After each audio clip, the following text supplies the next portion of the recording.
This video is for federal employees who are under the Federal Employees Retirement System, or FERS.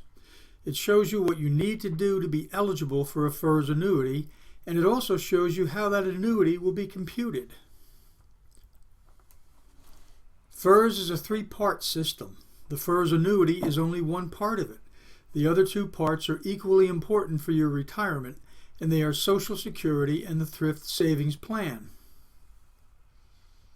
Each can be applied for separately, and this makes the retirement process a little bit more complicated, but it also gives you a little more control over how your benefit will grow. As federal employees under FERS, you pay 0.8% of your salary in FERS retirement contributions.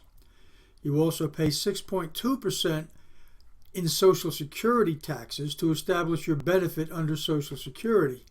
Now, Social Security is a significant component of your total FERS retirement package, as is the TSP. You contribute a portion of your salary to TSP as well, but in this case you determine how much to contribute yourself. Your agency will provide a matching contribution of as much as 5% of your salary. But most FERS employees begin their thinking about retirement benefits with FERS, the Federal Employee Retirement System itself. And that's what we'll be looking at in this video. FERS offers a defined benefit. A defined benefit is one that is calculated or defined based on a formula using your earnings history and your total years of creditable service. What are the eligibility requirements for a FERS retirement benefit? For federal employees to be eligible to retire under FERS, they must have at least 30 years of creditable service, and they must have reached their minimum retirement age, or MRA. Or they must have 20 years of creditable service at age 60, or 5 years of creditable service at age 62. The minimum retirement age, or MRA, varies by year of birth.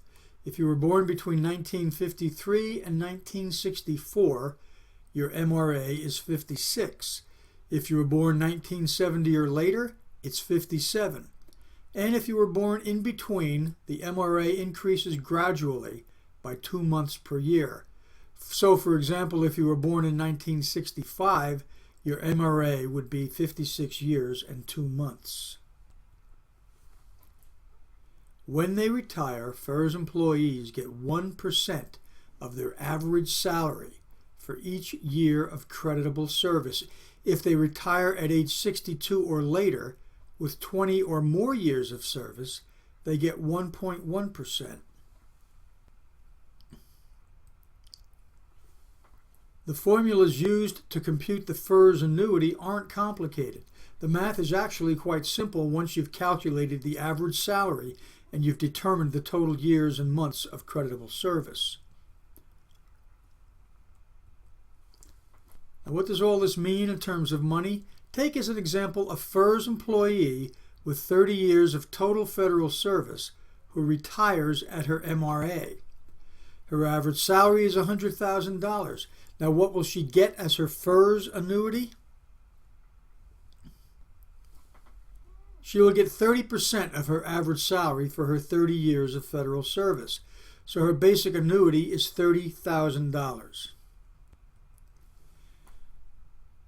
If she worked 30 years and 2 months, she would receive additional credit for those additional 2 months in her annuity computation, and in this case her basic annuity would be $30,167 per year.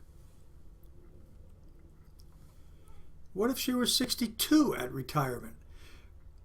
With more than 20 years of service, she would have the benefit of that more generous 1.1% formula. And with the same years of service and average salary as in the first example, if she retired at 62, she would get a larger annuity, nearly $3,000 more per year in this example. Now, if you are married when you retire, FERS law requires that you provide a full survivor annuity for your spouse. This will pay your surviving spouse an amount equal to 50% of your own annuity benefit. You may choose not to elect a full survivor annuity for your spouse, but to do so, you have to include a notarized consent form signed by your spouse with your retirement application. The cost to you of electing that full survivor annuity is 10% reduction to your own basic annuity. So a full survivor election from a $33,000 unreduced basic annuity would provide a spouse with $16,500, and it would cost you, the retiree, a reduction of 10%, reducing your annuity from $33,000 to $29,700.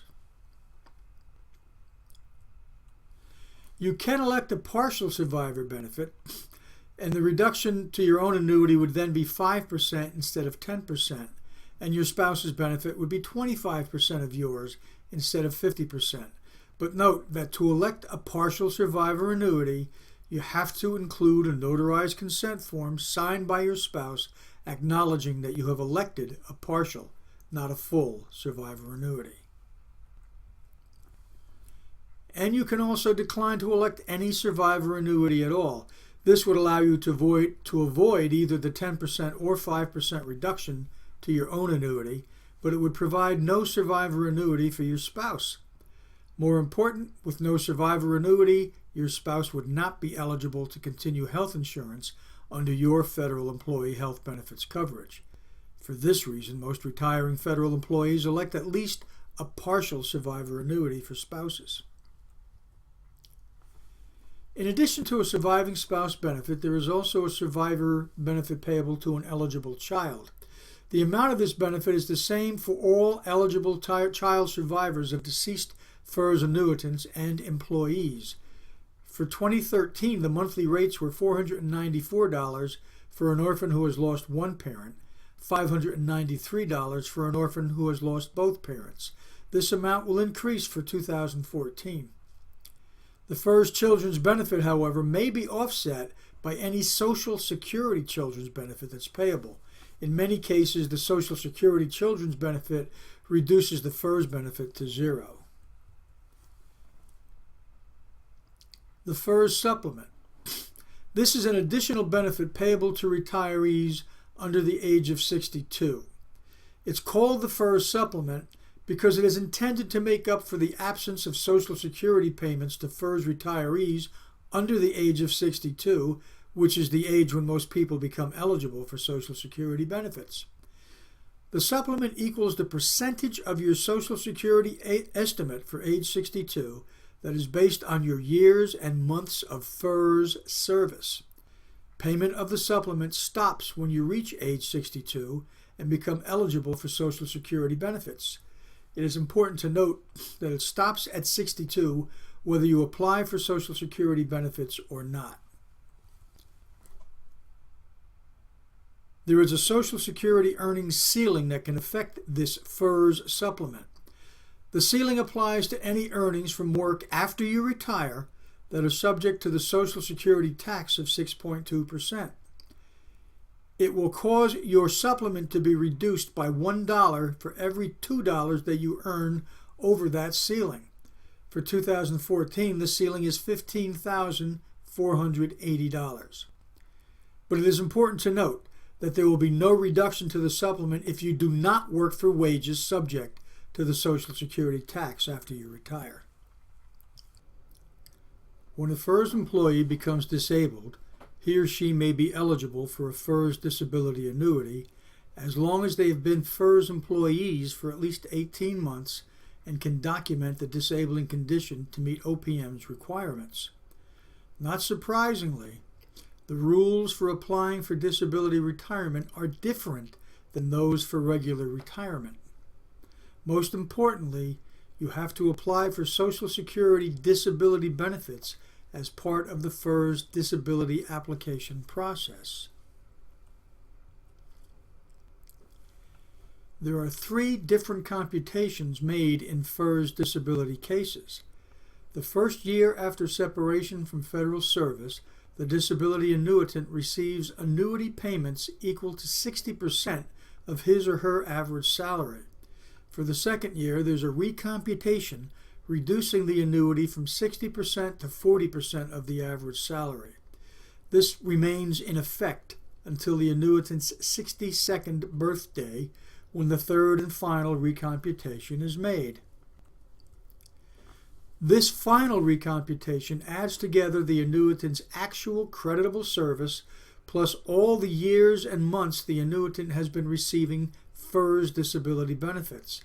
The combined figure is then calculated as a regular FERS annuity, either at 1% of the average salary or 1.1% if the combined time equals at least 20 years.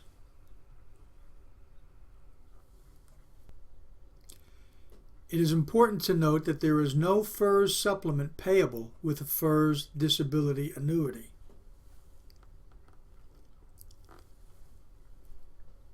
Remember, your complete retirement package under the Federal Employees Retirement System will come from three sources.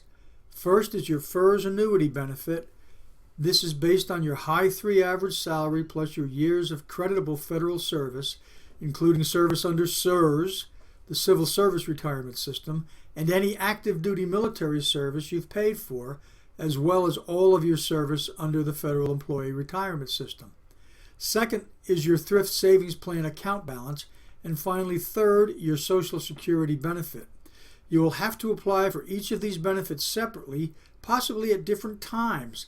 Typically, employees apply for them at different times depending on their own financial needs and circumstances. But when you add them all together, they can provide a substantial retirement income for you and enable you to have a secure and comfortable retirement.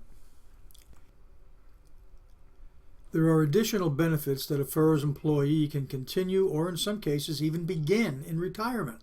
The principal one is health insurance under the Federal Employee Health Insurance Program, or FEHB.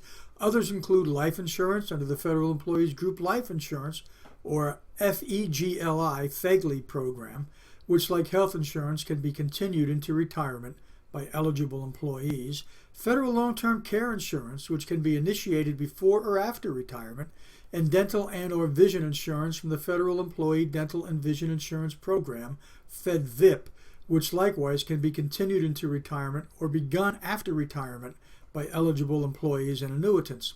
Finally, there's Medicare A and B, which you can elect when you turn 65, whether that occurs before or after you retire. Most financial advisors recommend as a target for retirement income between 70% and 80% of your pre-retirement income.